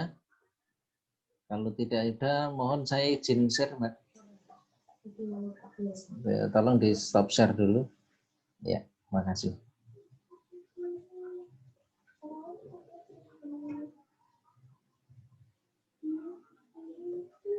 Baik, teman-teman, sebetulnya apa yang disampaikan kelompok 4 atau kelompok 5 ini sebetulnya cukup disampaikan dalam satu slide saja. Jadi satu slide itu seperti apa ya? Ini sudah cukup sebetulnya. Jadi yang sudah dibahas panjang lebar ini tadi sebetulnya cukup dijelaskan dengan satu slide ini. Jadi ini desain pertama yang kita sebut sebagai one group pretest post-test design. Kemudian yang kedua static group comparison. Kemudian desain yang ketiga randomized subject post-test only control group design. Kemudian desain yang keempat randomized match subject post-test only control group design. Kemudian yang kelima, randomized subject pretest post-test control group design. Kemudian yang keenam adalah desain Solomon 3 kelompok atau Solomon 3 group design. Kemudian desain yang ketujuh, ini yang juga kelompok Solomon tapi 4 kelompok gitu ya. Desain Solomon dengan 4 kelompok. Kemudian yang 8 itu desain simple factorial atau simple factorial design. Kemudian desain yang ke-9 non-randomized control group pretest post-test design. Kemudian desain ke-10 counterbalance design with two treatment. Kemudian yang ke-11 one group time series design, dan yang ke-12 control group time series design. Selesai sebetulnya dengan satu slide ini. Nah, sekarang kita harus tahu bedanya dan nanti bagaimana kita melaksanakan penelitian. Dasarnya adalah desain-desain ini. Mohon maaf, saya kehabisan baterai. Tolong ini dicas ya.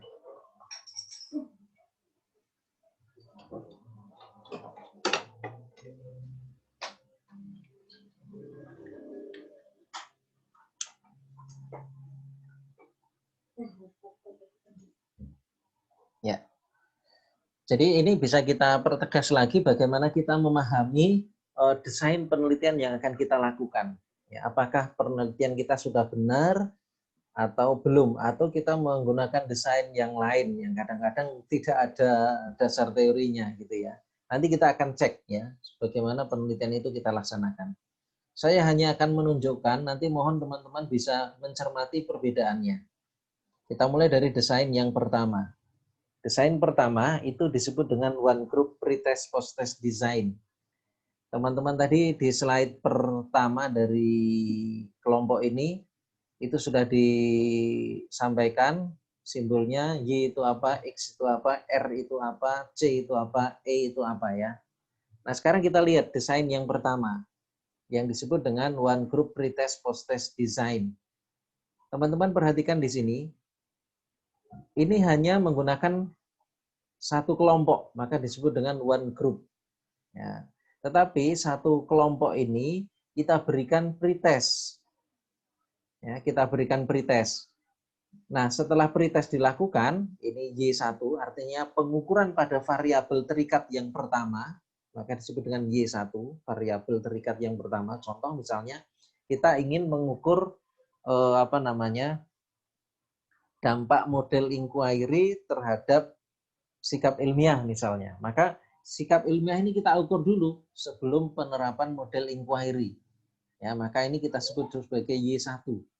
Y1 artinya pengukuran variabel terikat pertama atau sebelum perlakuan, atau kita sebut sebagai pretest. Nah, kemudian setelah diukur pretest atau kita lakukan pretest, kemudian kita baru berikan perlakuan. Dalam hal ini berarti penggunaan inquiry, ya, penggunaan model inquiry. Nah, setelah perlakuan selesai di kelompok itu kemudian kita ukur, ya. Setelah perlakuan yang kita sebut dengan post-test atau pengukuran variabel terikat kedua, maka disimpulkan sebagai Y2 atau post-test. Tetapi ini tidak melibatkan kelompok yang lain. Nah, ini adalah desain yang pertama. Teman-teman tadi sudah disampaikan oleh kelompok yang presentasi, kelebihannya apa, kekurangannya apa. Jadi semua desain itu punya kelebihan dan punya kekurangan. Maka nanti kita dalam melakukan penelitian, kita harus bisa memilah dan memilih mana yang paling kuat desainnya, yang paling sedikit kelemahannya, paling sedikit kekurangannya, dan kebaikannya atau kelebihannya paling banyak, tetapi juga mampu kita lakukan. Karena bisa jadi kita membidik banyak kelebihan dan sedikit kekurangan, tetapi kita tidak mampu melaksanakan. Ya, gitu ya. Tentu masing-masing dengan kelebihan dan kekurangan. Ini contoh desain yang pertama. Jadi hanya menggunakan satu kelompok, kita lakukan pretest, diberikan perlakuan, kemudian setelah itu kita ukur setelah perlakuan, ya, dengan menggunakan post-test. Oke, jelas ya untuk desain pertama. Kemudian desain yang kedua. Desain kedua, kita sudah melibatkan dua kelompok, yaitu ada kelompok eksperimen dan kelompok kontrol. Tetapi di sini kekurangannya adalah tidak dilakukan pengukuran sebelum perlakuan atau tidak dilakukan pretest. Ya, tidak dilakukan pretest. Nah, baik pada kelompok eksperimen maupun kelompok kontrol tidak ada pretest. Nah, kemudian perlakuan kita berikan hanya kepada kelompok eksperimen. Kelompok kontrol tentu saja tidak diberikan perlakuan. Kemudian setelah perlakuan selesai, kita ukur dari variabel Y yang kita teliti. Maka di sini disimpulkan sebagai Y2 karena ini sebetulnya adalah pengukuran pada variabel terikat setelah perlakuan, baik pada kelompok eksperimen maupun kelompok kontrol. Jadi keduanya diukur setelah masa perlakuan pada kelompok eksperimen itu selesai atau setelah perlakuan pada kelompok eksperimen dilakukan. Gitu ya, jelas ya untuk desain yang kedua. Jadi kalau kita mau melakukan penelitian tentang inquiry tadi misalnya, kita ingin mengukur pengaruh pembelajaran inquiry terhadap sikap ilmiah misalnya. Maka di situ kita pilih dua kelas. Ya, kelompok kelas A dan kelas B misalnya. Kelas A kita sebut sebagai kelompok eksperimen, kelas B kita sebut sebagai kelompok kontrol. Nah, karena kelas B sebagai kelompok kontrol, maka ini tidak diberlakukan pembelajaran inquiry, hanya kelas A saja karena sebagai kelompok eksperimen di situ diberikan model pembelajaran inquiry. Nah, setelah pembelajaran inquiry selesai dilakukan, kemudian dilakukanlah pengukuran pada sikap ilmiah. Gitu ya, mudah-mudahan jelas ya. Jelas, Pak. Jelas, Pak. Kemudian kita lanjutkan. Ini desain yang ketiga. Nah, desain yang ketiga itu disebut dengan randomized subjects post-test only control group design. Apa bedanya desain kedua dengan desain ketiga? Teman-teman perhatikan di sini. Ini desain kedua.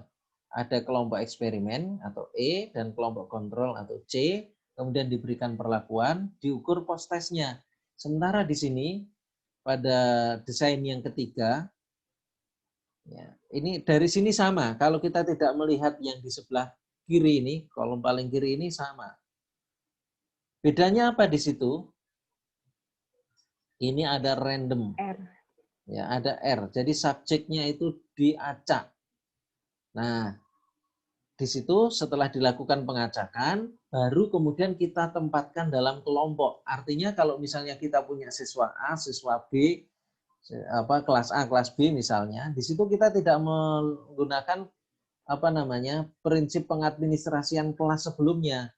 Siapa yang ada di kelas A, siapa yang ada di kelas B, karena nanti kelas A kita gunakan sebagai kelompok eksperimen, kelas B sebagai kelompok kontrol, ini kita acak. Ya, kita acak, baru kemudian ditempatkan sebagai kelompok eksperimen dan sebagai kelompok kontrol. Baru kemudian diberikan perlakuan. Setelah perlakuan, baru kemudian kita ukur. Kalau dalam hal contoh yang tadi, itu adalah pengukuran tentang sikap ilmiah. Misalnya, ini yang disebut dengan desain ketiga, post-test only control group design. Ya, bedanya ada pengacakan atau ada randomisasi. Ya, jelas ya. Kemudian berikutnya, kelompok desain yang keempat. Nah, teman-teman bisa lihat di sini. Apa bedanya? Ya, sekarang mulai dari kelompok 4, saya minta teman-teman untuk berpendapat.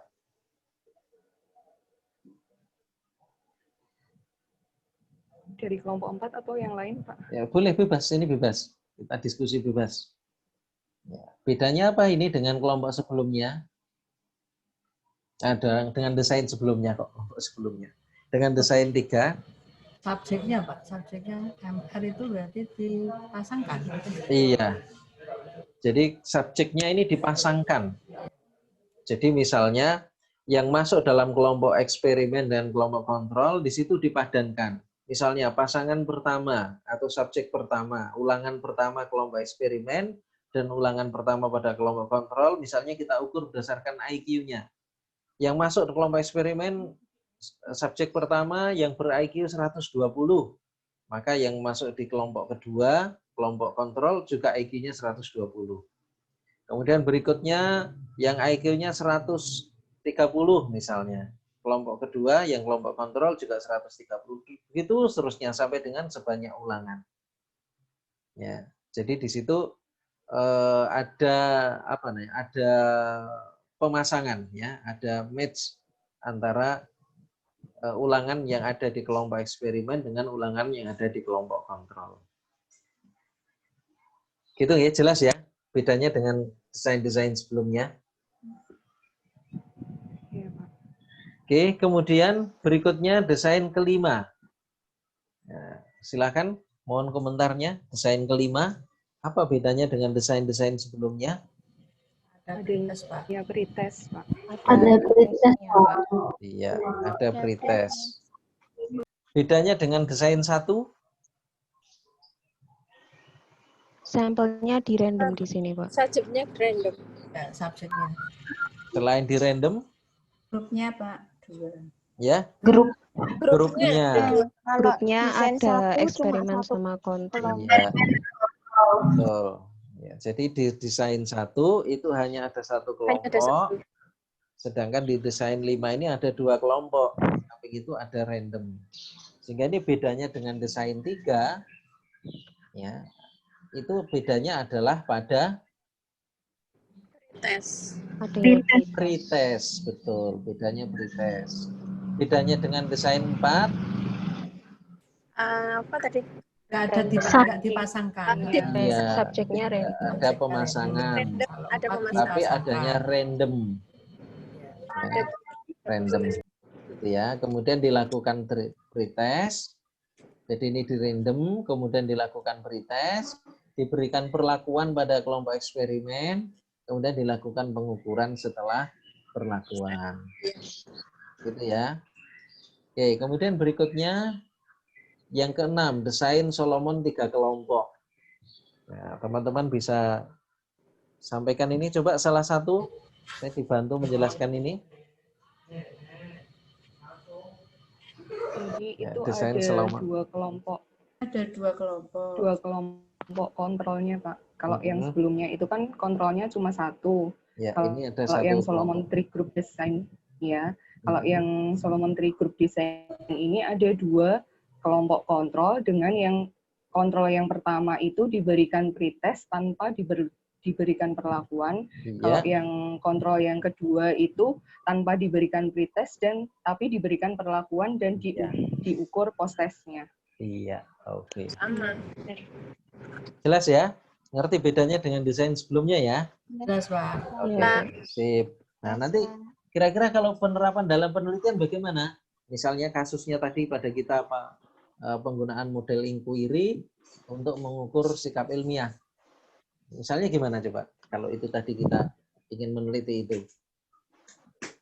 Ada berapa kelas Berarti yang kita gunakan? 3, Pak. kelas. 3 kelas. Ya, tetapi penempatannya tidak menggunakan administrasi sekolah sebelumnya, melainkan Diacak. diacak. Iya, di random. Random. Jadi misalnya di kelas 11 ada 200 diajak semua berarti apa? Iya, betul.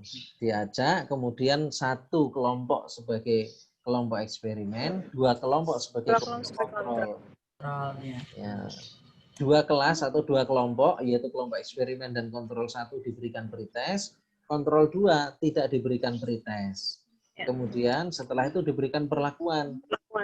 Pada kelompok eksperimen diberikan perlakuan, kelompok kontrol 1 tanpa perlakuan, kelompok kontrol 2 dengan perlakuan, tapi tadi sebelumnya tanpa pretest. Setelah itu ketiganya diukur sikap ilmiahnya. Itu ya, jelas ya bedanya ya. Itu harapan untuk kontrol 1 dan 2 itu seperti apa, Pak? Maksudnya bagaimana? Harapan yang Harapan hasilnya ya. Hasil yang diharapkan dari adanya kontrol 2 kontrol. Ya, kita bisa lihat di sini desainnya. Ini tanpa pretest.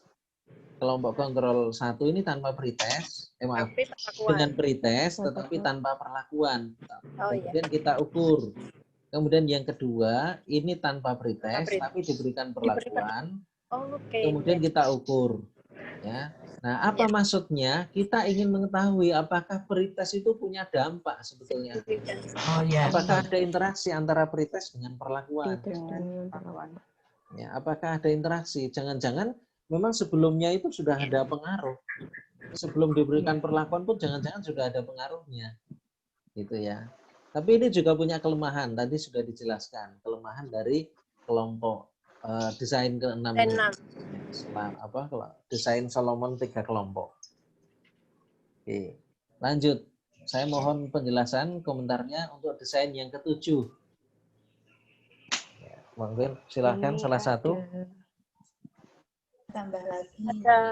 Ada 4 grup. Ya, monggo salah satu. Bu Is saja dia.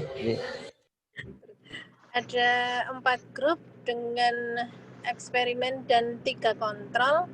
Untuk kontrol pertama diberi pretest tanpa sebelum itu di random ya, Pak? Iya, itu penting. Ini bagian paling kiri ini paling penting. Betul. Ya di random ada 4 grup dengan komposisi random untuk kelompok 1 eksperimen dan 3 kontrol. Kontrol pertama diberikan pretest tanpa perlakuan, kontrol kedua diberi tanpa pretest tetapi diberikan perlakuan, dan kontrol ketiga tanpa pretest tanpa perlakuan. Ketiga kontrol ini semuanya diberikan post-test. Iya. Dan jangan lupa juga pada kelompok eksperimen ya. Oh iya, kelompok eksperimen juga. Nah, tahu ya bedanya ya. Berarti teman-teman nanti bisa mengira-ira kalau diterapkan dalam penelitian saya harus bagaimana gitu ya. Kalau menggunakan desain Solomon 4 kelompok. Oke, gitu ya. Lanjut, saya mohon komentarnya lagi. Kalau desain ke-8. Nah, ini simple factorial design. Ya, silahkan komentarnya. Jadi untuk variabel 2 itu ada 2 level, Pak. Kemudian untuk variabel satunya itu juga ada 2 level, ada treatment A dan treatment B. Nah, untuk yang sel 1 itu untuk melihat pengaruh antara treatment A pada level 1, kemudian pengaruh treatment yang B pada level 1 itu ditunjukkan di sel ketiga. Kemudian untuk yang sel kedua itu menunjukkan pengaruh antara treatment A dengan level 2, dan yang sel 4 itu menunjukkan pengaruh antara treatment B pada level 2. Ya, nah sekarang kalau kita terapkan pada tadi, kita ingin mengukur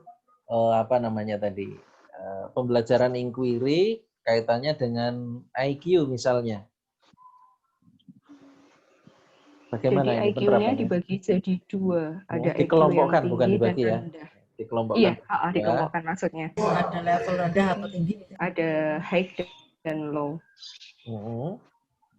Terus kemudian?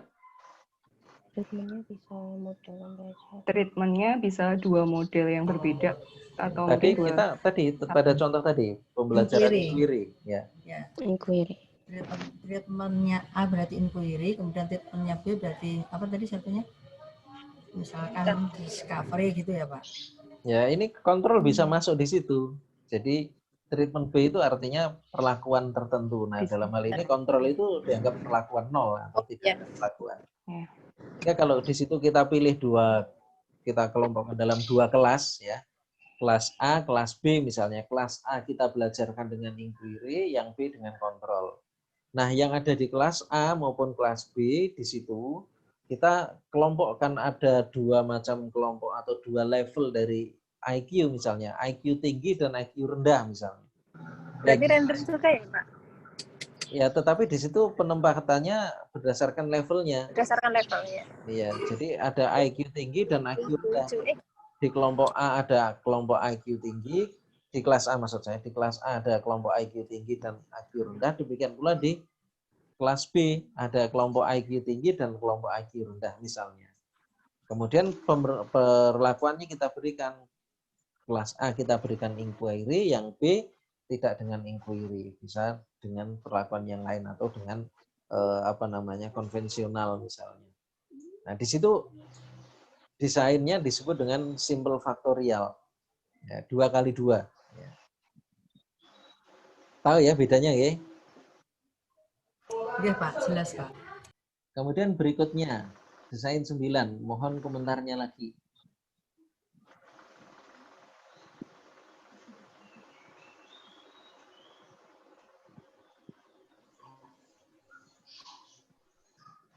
Silakan salah satu mohon komentarnya.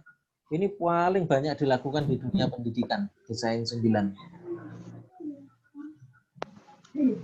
Saya Pak. Iya, monggo. Untuk grupnya ada eksperimen dengan kontrol, tapi non-randomized berarti tidak diacak. Pemilihan grupnya berarti tidak secara acak. Kemudian untuk grup eksperimen maupun grup kontrol sama-sama diberikan pretest. Namun untuk yang eksperimen itu diberikan variabel independen, misalkan tadi ya inquiry learning. Kemudian untuk yang kontrol atau kelompok kontrol tidak diberikan perlakuan. Kemudian keduanya sama-sama diberikan post test. Iya, betul. Terima kasih. Jadi ini paling banyak dilakukan di dunia pendidikan. Mengapa? Karena kalau kita mau mengacak subjek itu kan kita ngubrak-abrik administrasi sekolah yang sudah terjadi. Kepala sekolah.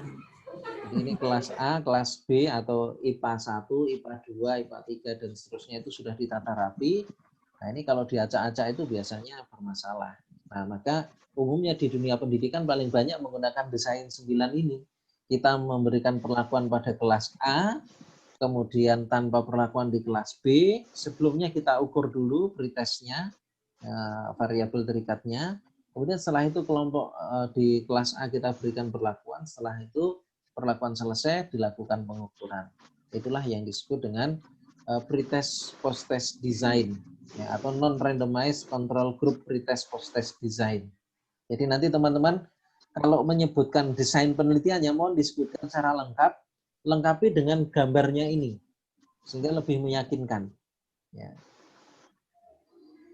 Itu ya. Kemudian lanjut ke desain 10. Mohon komentarnya lagi.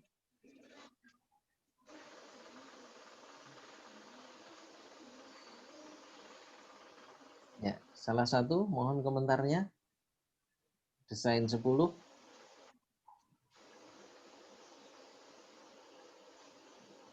Ya, kelompok 4 yang tadi presentasi.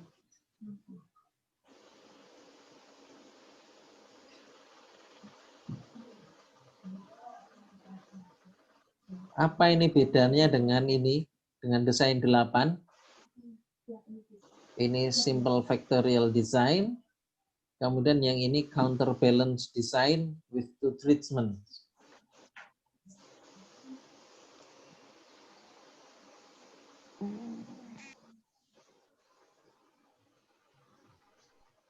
Desain yang diimbangi, Pak. Bagaimana maksudnya? Kalau yang saya baca di buku Donald Eri ini, desain yang diimbangi dengan desain yang diseimbangkan itu, Pak. Soalnya saya juga bingung yang desain 10 ini, Pak. Ya ini aja gambarnya kita lihat di situ.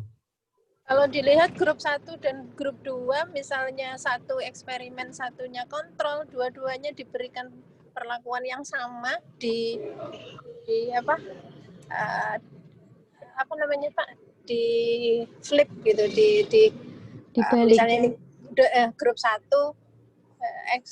eksperimen 1 di grup 1, kemudian grup 2, kemudian direplikasi nanti di tahap replikasinya grup 2 jadi X1 dan X2-nya jadi grup 1 gitu kayak. Iya, betul. Ada pengulangan berarti ya, Pak? Ada dua pengulangan.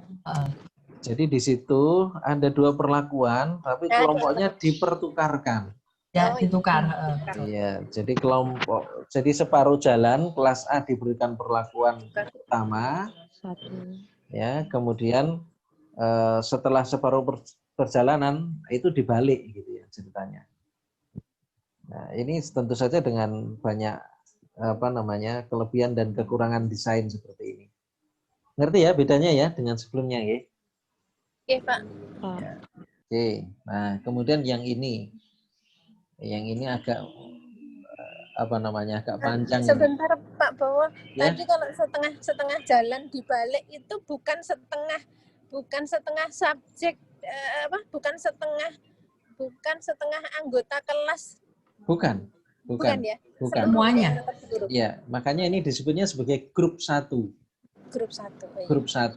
Grup 1 sekarang ada di posisi X1, kemudian grup 2 ada di posisi X2, separuh perjalanan dibalik grup 2 ada di posisi X1, grup 1 ada di posisi X2.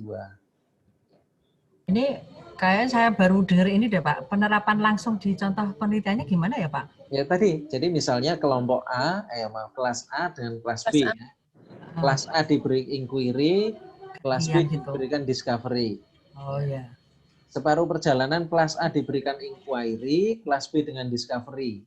Separuh perjalanan itu dibalik, kelas A diberikan discovery, kelas B-nya diberikan inquiry. Nah, ini memang hasil yang diharapkan. Nah, ini kelemahannya di situ, desainnya ini analisisnya susah dan tanpa kontrol berarti ya Pak?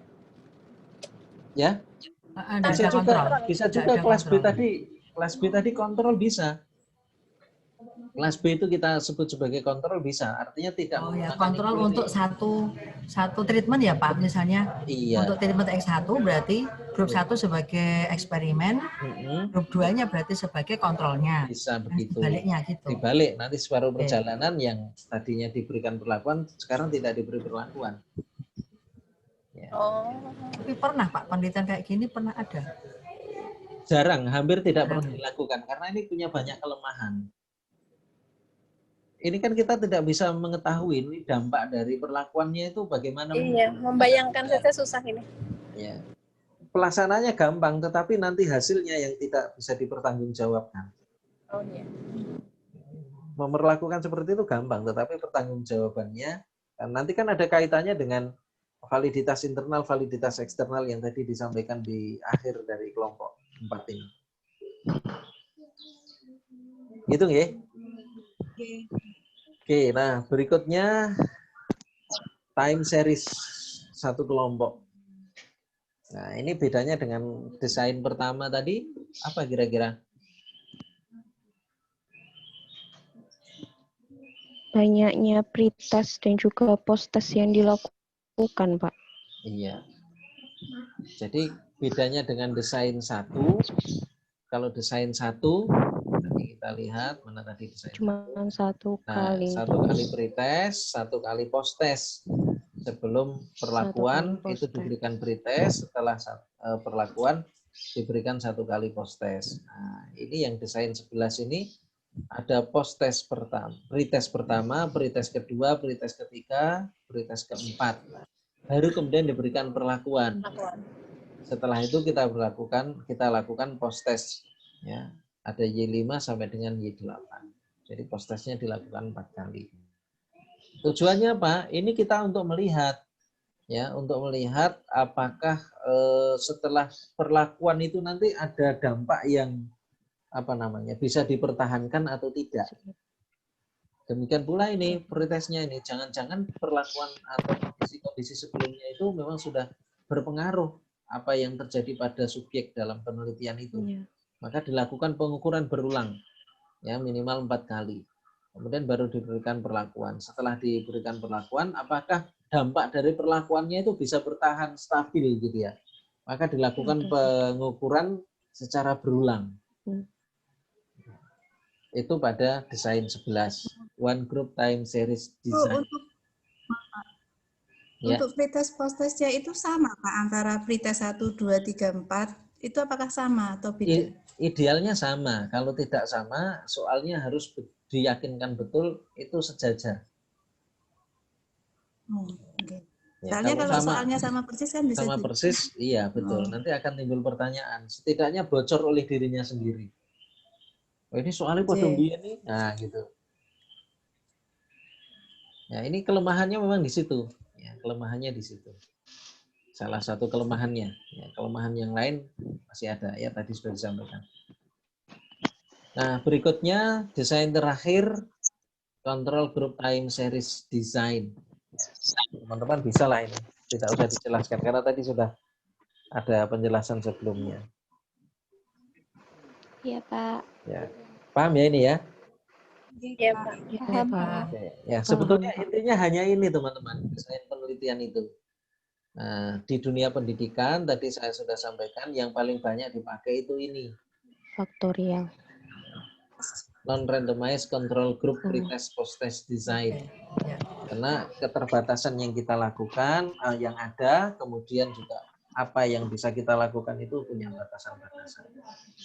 Saya kira itu mudah-mudahan bisa memperjelas bagaimana kita melakukan penelitian, sehingga kita itu kadang-kadang, mohon maaf, di proposal, di laporan skripsi, laporan tesis, itu kadang-kadang menyebutkan desain penelitiannya benar, tetapi gambar yang disampaikan berbeda. Atau kadang-kadang ada gambarnya, kemudian menyebut desainnya, tapi nggak ngerti apa maksudnya gitu ya. Apa yang dilakukan dalam penelitian itu berbeda dengan yang dia cantumkan di dalam desain. Maka ini sebagai modal bagi kita untuk bisa melakukan penelitian dengan baik, dengan desain yang tepat tentu saja yang bisa kita pertahankan validitas baik internal maupun eksternalnya. Nanti teman-teman mohon dipelajari lebih lanjut tadi yang berkaitan dengan validitas internal dan eksternal serta apa saja yang mempengaruhi ya, termasuk ada maturity dan seterusnya tadi. Saya kira itu teman-teman. Ini sepertinya pertemuan. Non sewu Pak. Apa filenya boleh di-share di grup nanti Pak? Ya, ini jelas saya banget soalnya Pak Nge. Lebih jelas. Sama saya sebenarnya Pak, untuk yang desain nomor 9 tadi loh Pak. Ya itu kalau di penjelasan tadi kan ada kuasi eksperimen, itu perbedaannya kan pada pengacakan dan tidaknya. Apakah ini juga disebut sebagai kuasi eksperimen? Ini kuasi eksperimen. Tadi kan ini kuasi eksperimen. Jadi desain 1, 2 itu pre-eksperimen, kemudian 3 sampai 8 itu adalah eksperimen atau eksperimen sejati, kemudian sisanya ini adalah kuasi eksperimen. Kemudian ada time series, yang 11, 12 itu time series. Nah, ini kuasi eksperimen, bagian dari kuasi eksperimen. Begitu ya? Iya Pak. Terima kasih, dan teman-teman, tagihan dari saya itu adalah proposal penelitian. Ingat, proposal penelitian yang kuantitatif, ya, penelitian kuantitatif. Saya beri waktu sampai sebelum UAS selesai ya. Nanti kapan Pak? Ya kalau idealnya pertemuan 16 Januari. Sekitar akhir Desember atau Januari. Ya nanti kita lihat saja.